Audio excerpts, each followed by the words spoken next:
Sikat na ASAP Natin To singer nagsalita kaugnay sa hatol sa It's Showtime. Pinasalamatan ng personalidad na minsang umaway kay Vice Ganda. Tingnan ang mga detalye.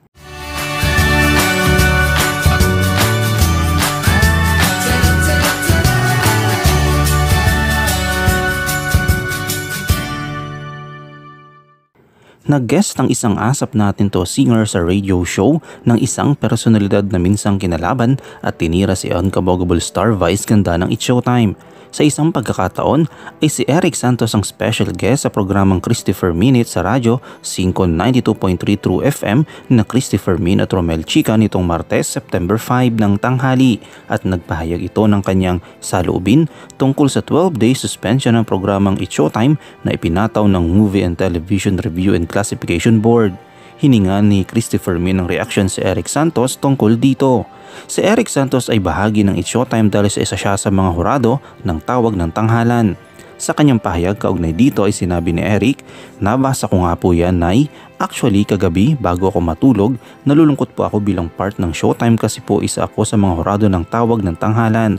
But I hope and I pray na muli ay malampasan ng buong production, kasama rin po ako ron itong pagsubok na ito." Sa hirit naman ni Christopher Min, sinabi niya, "Lahat naman ng pagsubok anak, nalalampasan natin yan."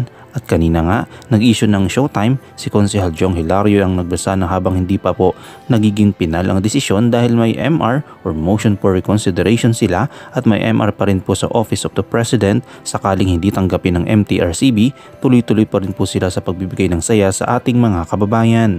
Sa 2 dekada ng kanyang singing career, nais na Eric Santos na ipagdiwang ito sa pamamagitan ng isang malaking concert.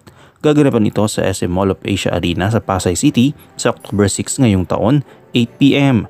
Ang concert na ito ay may pamagat o title na Milestone, the 20th Anniversary Concert. At ito ay ide-direct ni John Prats. Si Homer Flores naman ang magiging musical director nito at may special na bisita na si Sharon Rehis, kilala bilang Voice of Asia.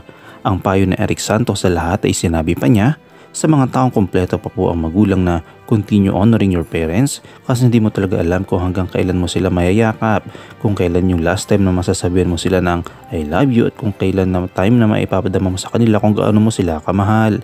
Binati ni Christopher Min sa Eric dahil 2 dekada na ito sa aktibo at pa rin at ilan na lang silang may ganitong estado sa industriya.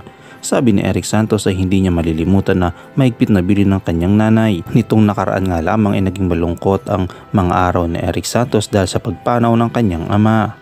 Sa bahagi ng kanyang pahayag sa nasabing interview ay sinabi niya at nagpasalamat siya sa buong tulong, suporta at pagmamahal na natanggap niya sa mga taon na iyon at binigyan din niya ng pagmamahal ang kanyang ina. Sinabi niya at pinasalamatan din niya si Christopher Min. Ano yung komento kaugnay dito? Shoutout tayo kina Rexy Black, kay Maria Alexandria Ruesa Apostol at kay Gloria Gigi. I-comment mo lang ang inyong opinion sa comment section at huwag kalimutang i-like, i-follow, i-subscribe ang bcgram.net para sa mga latest happenings.